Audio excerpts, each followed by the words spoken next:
இப்போ நம்ம தட்டை வடை செய்கிறது எப்படின்னு பார்க்கலாம். நல்ல கிறிஸ்பியான தட்டை வடை. இப்போ வரப்போகிற கிருஷ்ண ஜெயந்திக்கு நம்ம கிருஷ்ணருக்கு படைக்கிறதுக்கு ரெடி பண்ணலாம்.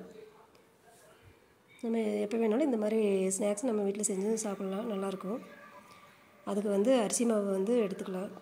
பச்சரிசி மாவு, இடியாப்பு மாவு, இந்த மாதிரி மாவு எடுத்துக்கலாம். ஒரு 2 கப்பு அரிசி மாவு எடுத்துக்கலாம்.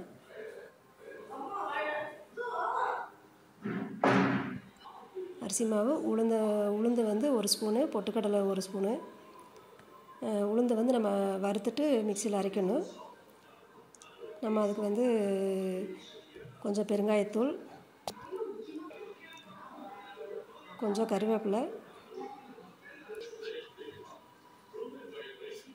இன்னும் கூட கொஞ்சம் கிள்ளி போட்டுக்கலாம். கொஞ்சம் கருவேப்பிலை கம்மியாக இருந்ததுனால நான் கம்மியாக போட்டிருக்கேன். இன்னும் நீங்கள் கொஞ்சம் இருந்துச்சுன்னா போட்டுக்கலாம். ஒரு அரை ஸ்பூன் காரத்துக்கு தனி மிளகாத்தூள், உப்பு தேவையான அளவு, 1 ஸ்பூன் வந்து நம்ம கடலைப்பருப்பு வந்து ஊற வச்சுக்கலாம்.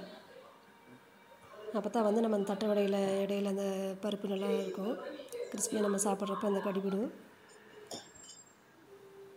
இதெல்லாம் நம்ம ரெடி பண்ணி வச்சுக்கிட்டு கொஞ்சம் ஜீரகம் போட்டுக்கலாம். வாசனைக்கு கொஞ்சம் நல்லா ஜீரகம் போட்டுக்கலாம். எள் வந்து ஒரு அரை ஸ்பூன் போட்டுக்கலாம். இப்படி இதெல்லாம் நம்ம ரெடி பண்ணி வச்சுக்கிட்டு அப்புறம் நம்ம வந்து உளுந்தை வந்து வறுத்து மிக்சியில் அரைச்சிட்டு உளுந்தும் பொட்டுக்கல்லையும் சேர்ந்து அரைச்சிட்டு நம்ம இந்த மாதிரி சளிச்சிக்கலாம். இல்லைன்னா சளிக்கலைன்னா அந்த திப்பியாக இருக்கும். அது வந்து நம்மளுக்கு வந்து எண்ணெயில் மறுபடியும் தட்டி போடுறப்ப வெடித்து இதாக இருக்கும். அதனால் வந்து நம்ம நல்லா சளிச்சிட்டு நம்ம வந்து அந்த மாவில் சேர்த்துக்கலாம்.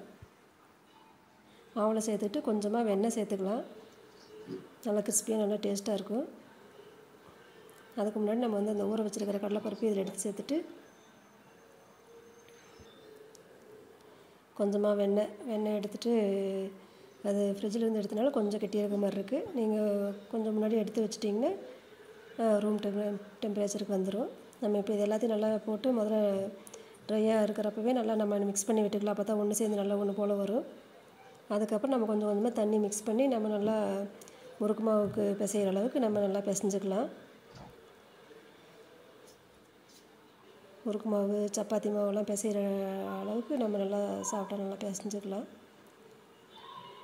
மஞ்சத்தூள் நம்ம முன்னாடி கொஞ்சம் மஞ்சத்தூள் போடாமல் விட்டு இப்போ சேர்த்துக்கிறேன். மஞ்சத்தூளும் கொஞ்சம் சேர்த்துக்கலாம். அப்போ தான் நல்லா கொஞ்சம் கலராகவும் இருக்கும். மஞ்சத்தூள் நல்லா நல்லதும் கூட. நம்ம இந்த மாதிரி நல்லா மாவு பிசைஞ்சிட்டு நல்லா இந்த மாதிரி நல்லா சாஃப்டாக நல்லா பிசைஞ்சு நம்ம இந்த அளவுக்கு பிசையணும்.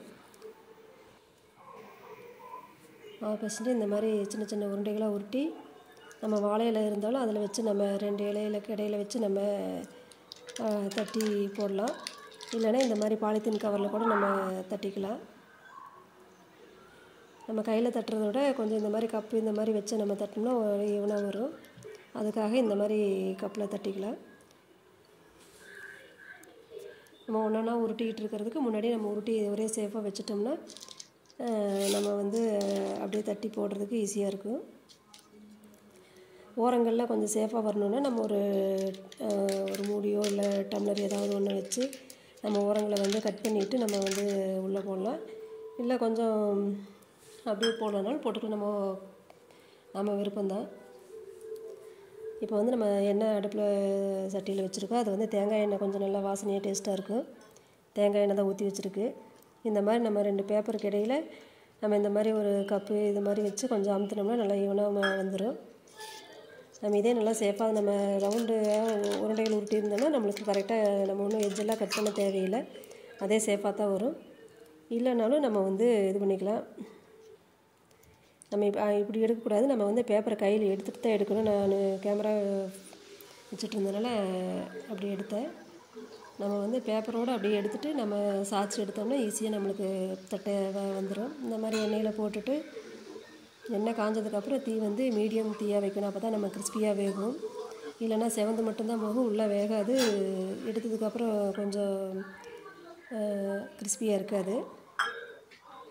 நம்ம இந்த மாதிரி பேப்பரை எடுத்துகிட்டு நம்ம கீழே இருக்கிற பேப்பரை இந்த மாதிரி கையில் தூக்கிட்டு எடுத்து போட்டோம்னா தான் நம்மளுக்கு வந்து ஈஸியாக வரும். நம்ம இந்த மாதிரி எல்லாத்தையும் வச்சு பேப்பர் அல்லது வாழை இலை ஏதோ ஒன்று வச்சுட்டு நம்ம இந்த மாதிரி தட்டி போட்டோம்னா ஈஸியாக இருக்கும்.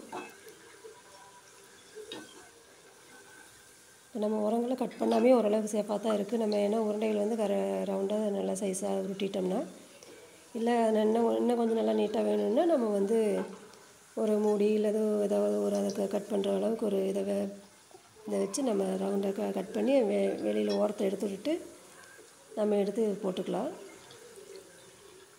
இப்போ நல்லா திருப்பி விட்டு நல்லா கொஞ்சம் செவந்ததுக்கப்புறம் நம்மளுக்கு அந்த ஒரு அதே கிறிஸ்பியாக நல்லா வரும். நம்ம அதை பார்த்து எடுத்துக்கலாம். இந்த மாதிரி நம்ம மூடி ஏதாவது ஒரு பொருள் வச்சு நம்ம இந்த மாதிரி எட்ஜெல்லாம் வந்து கொஞ்சம் நீட்டாக எடுத்து விட்டுட்டு நம்ம எடுத்து போட்டாலும் அதுவும் நல்லா ரவுண்டாக சேஃபாக தான் இருக்கும். நம்ம இந்த மாதிரி எடுத்துகிட்டு நம்ம போட்டுக்கலாம். இந்த எல்லா உருண்டைகளையும் அதே மாதிரி தட்டி நம்ம பொரிச்சிட்டோம்னா நம்மளுக்கு அருமையான தட்டை வடை ரெடி. நம்ம இதையெல்லாம் கடையில் தான் வாங்கணும்னு இல்லை, நம்ம வீட்லேயும் நீட்டாக செஞ்சுக்கலாம்.